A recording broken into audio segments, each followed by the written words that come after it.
Heyo, what's going on everyone? Nathan here. So in my last video, I made this 13-second intro edit and I'm really happy with how it turned out.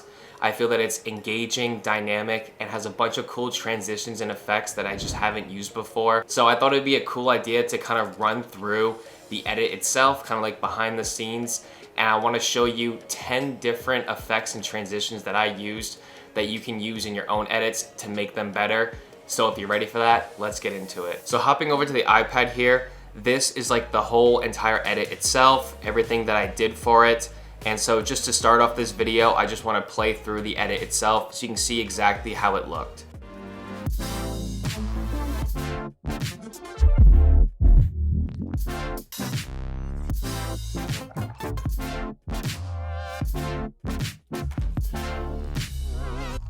So the first thing that I did to this edit was I added cinematic bars to the top and bottom of the screen. So to do that, you're gonna go to like the little plus button at the bottom right here, press add title overlay. You're gonna double click on that clip, go to text, you're gonna go over to the right hand side and you're going to delete this text box.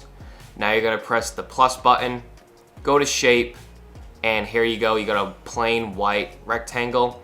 So what you're gonna do is you're gonna go to face color on the right, select that, and you're gonna go all the way to the top right corner, and this is gonna be black for you. So you're gonna click out of that. Now you're going to take the vertical axis of this, and you're going to make it as thin as possible, and it stops at like an exact point. This is usually like where I like to leave my cinematic bars. So now you're going to take the right edge. It might, grow a little bit, but that's okay. You can just reframe it, shrink it down again. Take the left edge, make sure it covers both frames fully, drag it down and make it as thin as possible. So now what you can do is you go over to the right hand side, scroll down a little bit, and you're going to go to center Y, and you can really fine tune this to get right to the top edge. So when you use that little slider, it just helps with like big adjustments, but then for fine adjustments, you use the little arrows and you can center this exactly how you want right at the top edge. So now to make another one of these, you're gonna press the little double plus button or the duplicate button right on the side of where you just created the shape. And it's gonna make a second one. And all you need to do is go down to Y center for this one, drag it down to the bottom, make fine adjustments to this one as well until it's fully lined up. And there you go, so now you have cinematic bars. So now effect number 2 is a speed ramp. So sadly, there is no speed ramp like feature built into LumaFusion. You gotta kind of like recreate it yourself, but this is applied to the very first clip right here. So to achieve this effect, you're gonna import whatever clip you want, and then wherever you want the speed ramping, either slower or faster, you're going to break this up into like even sections. So I'm gonna go over 6 frames right here, and then I'm going to make a clip. And to do that, you press like the little scissors at the bottom of the screen. And then you're gonna go every 5, 10 frames, however much you wanna do, and you're going to keep splitting this up maybe about 5, 6 times. And so because I want this clip to match like the intensity of the music, I'm gonna start off slow and then increase the speed for the speed ramp. So right here, this first clip, I'm gonna leave at 100% speed. And then the next one, you're gonna double tap on it. You're gonna come over here to speed in reverse, and then you're going to increase the speed of it. So I went from 1 to 1.25 speed. And then you're gonna go over to the next clip here. The same thing. This one I went up to 2 times speed. Keep going along, and you're just gonna slowly keep on increasing it. So this one's 2.25. Go to the next one, 2.5. The next one, 2.75, and then the last one's 3 times speed. And so it's just like a more seamless speed increase instead of just a hard from 100 to 3 times speed. This is just a clean way to kind of get it to like slowly ramp up. And this is how like you create a speed ramping effect in LumaFusion. So now the third transition is using this panning transition behind an object. So I do want to clarify that this is mainly like the filming side of it and less so editing, but the editing is like what brings it all together. So as you can see right now, I'm filming my camera with one lens as I sweep across behind a keyboard. And then so comes out on the other side, the same camera with a different lens. but it's just like this seamless transition from one side to another. And so essentially, to make this transition work, you want whatever object that you're filming behind to eventually completely cover the screen. And this is gonna make it easier for you in editing. So as you can see, the keyboard fully covers the screen, and then I add in this little dip transition, which you can get from going to the top left, transition, and it's the second one right here.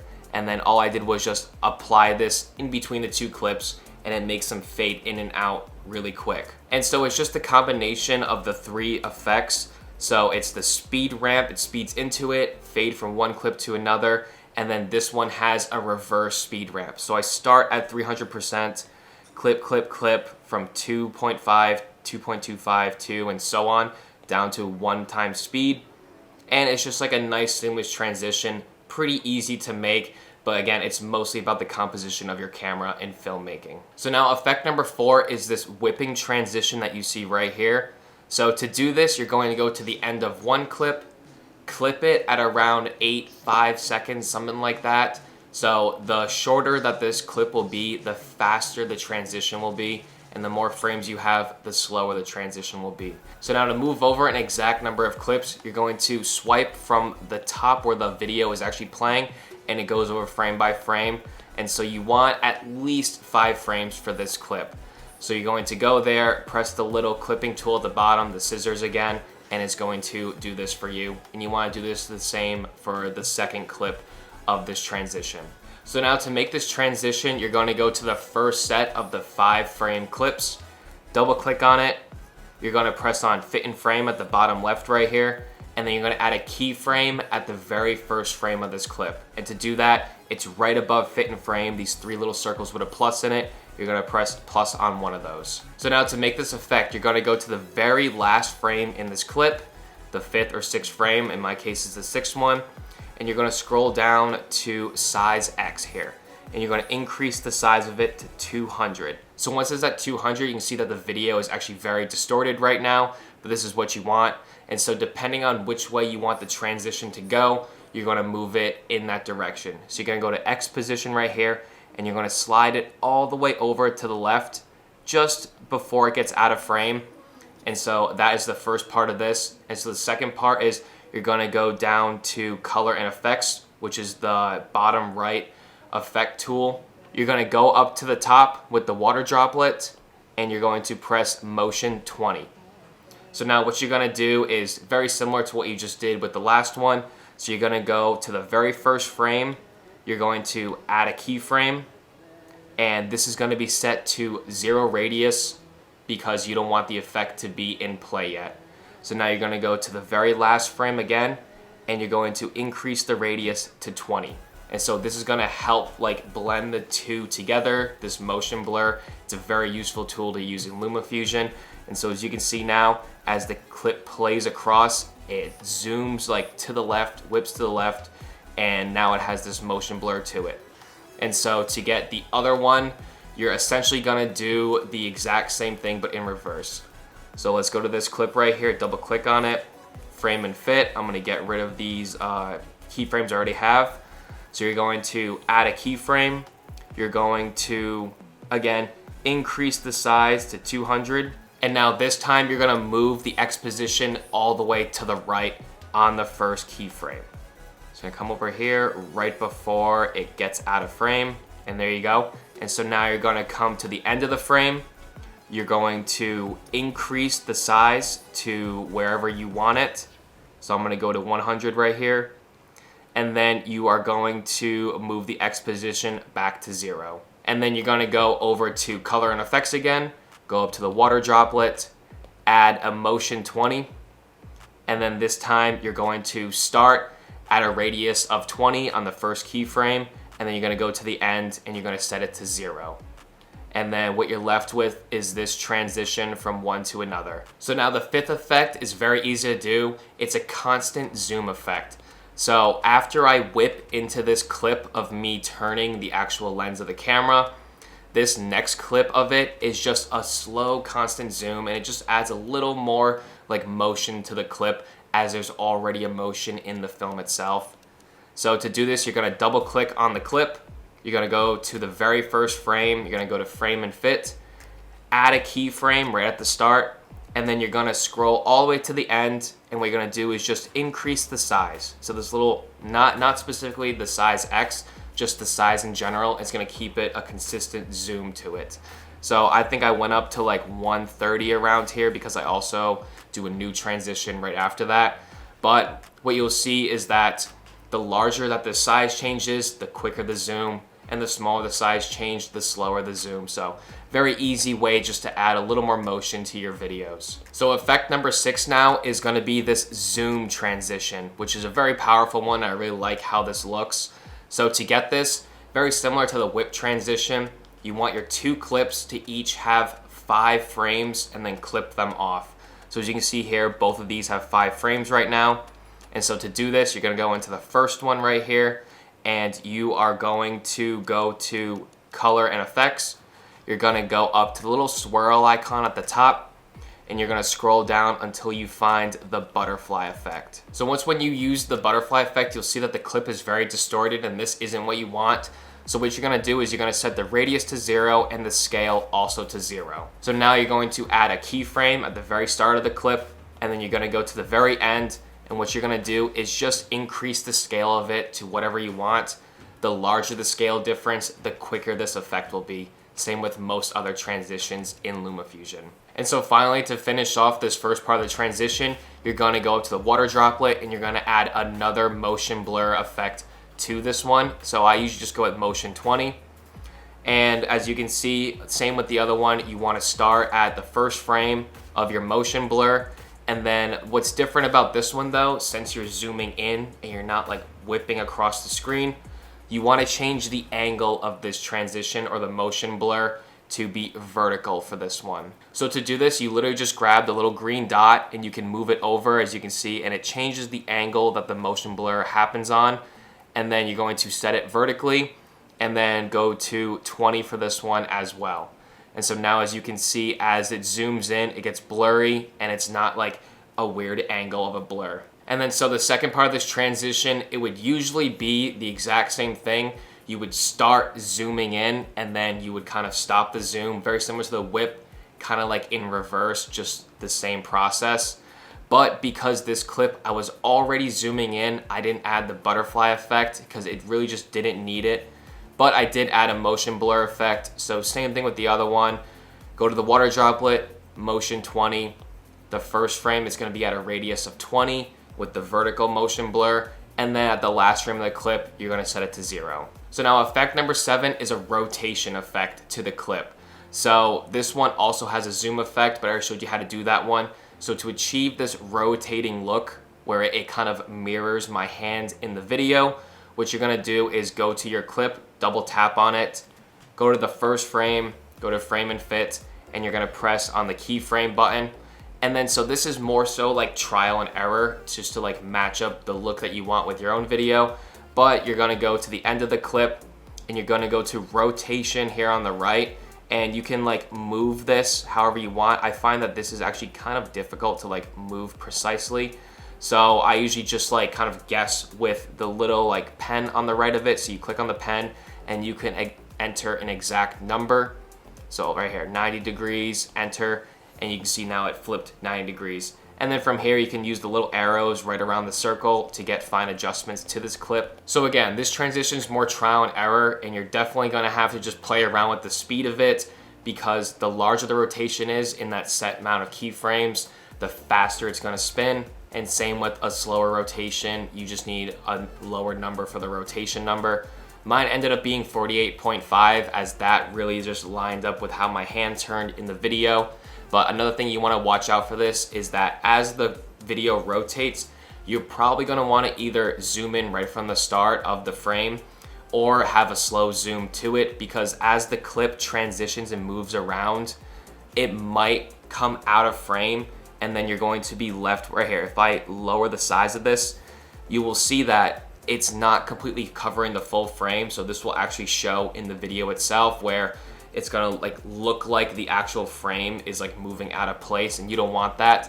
So you're definitely gonna wanna have some sort of zoom just to make sure that it doesn't ever end up getting completely out of frame. And also these cinematic bars help cover up some corners. Like if you look right here, the bottom right and the top left do come out slightly of the frame, but because my cinematic bars are there, they help cover that up and no one would know the difference. So now effect number 8 is using the reverse feature built into LumaFusion. So right here, to achieve this look, right here, I am zooming out from the lens with my actual camera, and then to get me coming back in, I reverse this clip. So you're going to clip wherever you want inside of this video using the snipping tool at the bottom. And then from here, you're going to double click on wherever you want reversed, go to speed and reverse, and you're gonna switch on this little reverse toggle. And so it's gonna take a couple seconds depending how long the video is, but it usually doesn't take that long to reverse a clip. And so when it's done, you'll see that it probably won't line up exactly because it's reversing the second part of that clip. So what you're gonna wanna do is just trim the clip by moving the little arrow at the start and then extending the clip at the back end of it until the 2 frames line up in between the clips. So once when you have this clip reversed, this is gonna lead me into effect number 9, which I like to call lensception. I think it's a really cool effect. And this is the effect that you're gonna have to split up your project into 2 parts, or at least export what you currently have and then import that clip again. To do that, you will achieve this look where I have like the lens zooming into another lens. So to achieve this look, I'm just gonna quickly move over all of the clips that I already have out of the way so nothing like really like confuses anyone. So now what you're gonna do is over the clip that you want this effect to pop up on, you're going to add a title overlay. So you're gonna press the little plus button at the bottom again, go to overlay title, double click on it. You're gonna go over to the text where it currently is, and you're gonna press delete on that, and you're gonna press the add button and add another shape. So you're gonna scroll down, whatever shape you want. In this case, I'm gonna use the oval, and then you want it to line up where you want the effect to go. So I'm gonna make it a circle, and I'm going to make it cover the lens completely. So once when you have this shape where you want, now you're gonna go over to the face color, and you're gonna change it to a bright green color. And so this will act as like kind of like a green screen for the other clip to show up on. So now what you're gonna do is you're gonna go to the start of the clip, go to frame and fit, and you're gonna add a keyframe, and then you're gonna go frame by frame, adjusting the size of this until it is completely enclosed by the frame itself. So this part's a little tedious, so I'm gonna speed through this and I'll be back when it's done.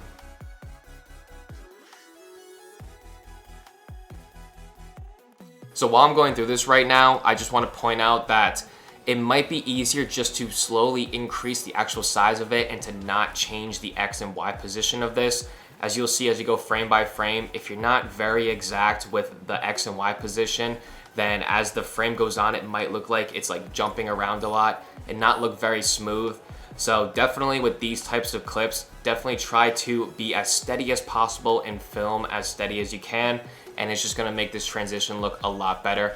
But if you need to make small X and Y position changes, then you can definitely do that, just nothing too large.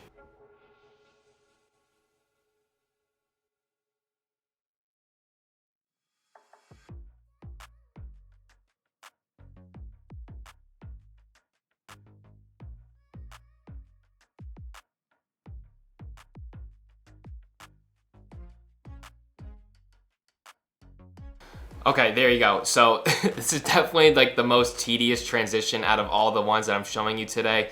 But the more time you spend on it and the more exact you make it look, the smoother the transition is gonna be and make it look more natural. So definitely put the time and effort into making this one. I really breezed through just to kind of show you an example of it. So once when you have this completely done and the green circle covers the entire frame, now you're going to want to export this whole project.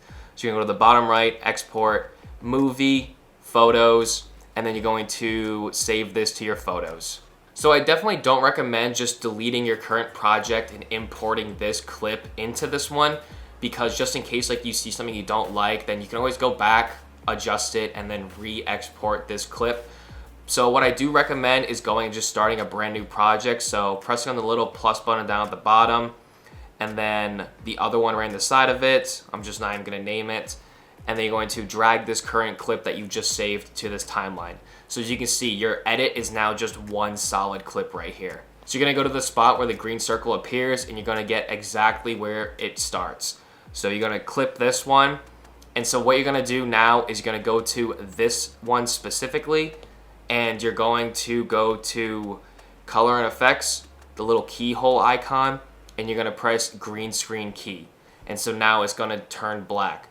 But what this is gonna allow you to do is to place a clip below it where you can now add in another one. Okay, so to get a clip to show through this green screen circle, what you're gonna do is you're going to get whatever clip you want and you're gonna put it right after it, and then you're gonna move the green screen circle clip right above that. And so because you already applied the green screen effect, whatever's below the green screen effect will show through it. So that's essentially what I did there. And as you can see now, when you play it, the only thing that's showing through is through the lens, and it's coming from the other clip right below it. And then just to make it a little more seamless and it's just not popping up in front of you, I went over to transitions and I added a dip transition to the bottom clip, shortened it a little bit. So now when it comes up, it kind of fades in and out to it and it slowly comes through. And so that's how you get like the lensception effect. And so effect number 10 is this overlay right here that whips across the screen. And this is a very simple one to make as well. So all you're gonna do is press the plus button, add a title overlay, you're gonna double click on it. And again, just like the other ones, you're going to delete the text right here and you're gonna add a shape. So for my case, I use the rectangle, but just like any other case, whichever one you wanna use will work. And so you're going to adjust the size of it. And so this really isn't important, the thickness of it, but you do want it to vertically cover the whole frame. And so now what you're gonna do from here is you're gonna go to frame and fit, and you're going to move this horizontally to the left until it's completely out of frame. So just like every other transition, the more frames you have during it, the slower it's going to look. So for my case, I do this transition over a time frame of 4 seconds. So once when you add your first keyframe at the start with it completely out of the frame, you're gonna go over 4 or 5 frames, however much you want. And then all you're gonna do is just move the X position to the very other side of the screen. And so when you do this now, it's just going to whip across the screen. So once when you have that done, what you're gonna wanna do is stack the 2 clips that you want to happen throughout this transition on top of each other, and then put the overlay above that, which you can see I already have right here. And so to complete this transition, all you're gonna do is add crops to the 2 clips below it. So go to the first one, and you wanna mirror whatever direction that you set your overlay to go.